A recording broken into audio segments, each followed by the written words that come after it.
As with grinding any stone, it's best to use a vacuum in the back of the Jooltool or simply wear a mask while grinding and polishing stones.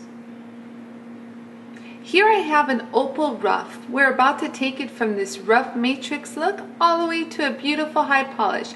And these are the diamond abrasives that I'm going to be using. This is the flex diamond in a 250 micron. It's very coarse.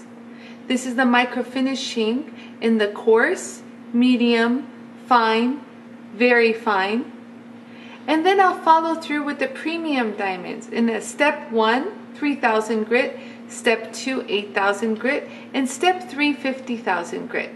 I'll finish it off with the cerium oxide disc.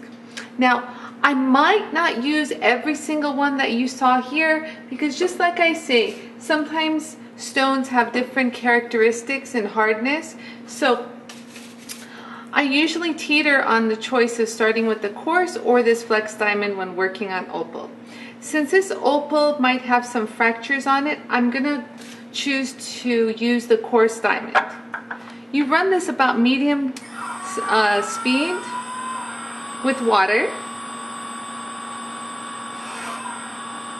And you can see right through the wheel, I work mainly in the center, and I'm just going to give it like a little rocking motion because I want to create a little bit of a domed effect.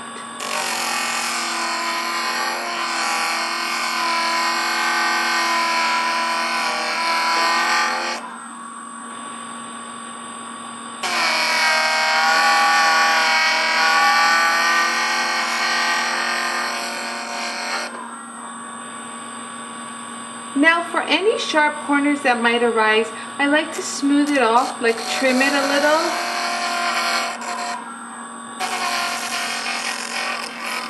Just to prevent anything from chipping and fracturing off. And from this step, from the coarse, I'm going to skip the medium, and I will be using the fine abrasive. Because the opal's a little soft and I can do that. I like to save some time here and there. You'll find me doing that a lot. Again, medium speed. And again, I'm going to rock it.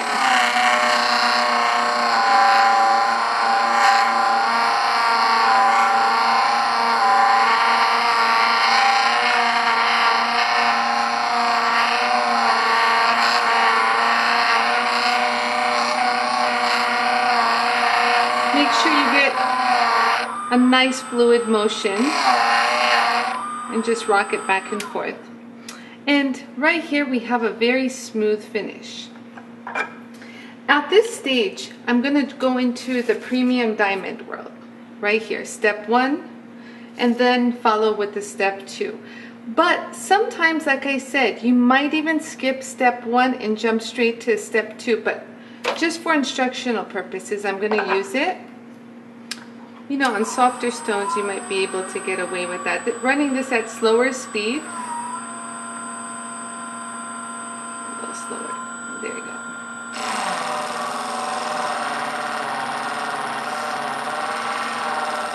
Just a quick little zhuzh. That's a nice polish. Continue with step 2. Running again at slow speed.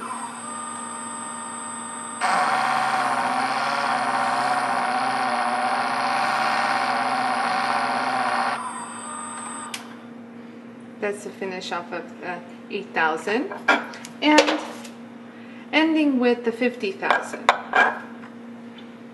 I mean, for some connoisseurs of stones, they'll say this is gorgeous and we'll stop right there. But depending on how you like your stones to be polished, we'll keep going.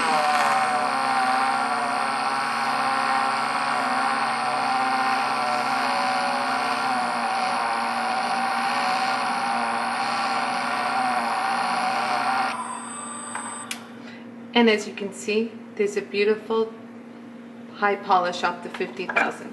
Now cerium oxide, just look at this as a final buff. It's going to allow a beautiful high luster to appear on any stone. So even if you have some dull scratched up stones, you can just get away with just using the cerium and run it at slow speed, of course. And you'll see this little white slurry that is coming off the wheel.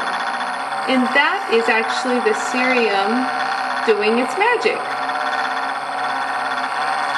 And it's wise to give it a little bit more time with the cerium because, trust me, you'll enjoy the results.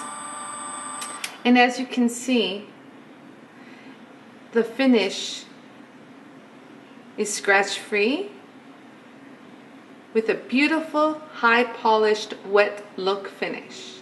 You can even take a loop to it. It's beautifully polished.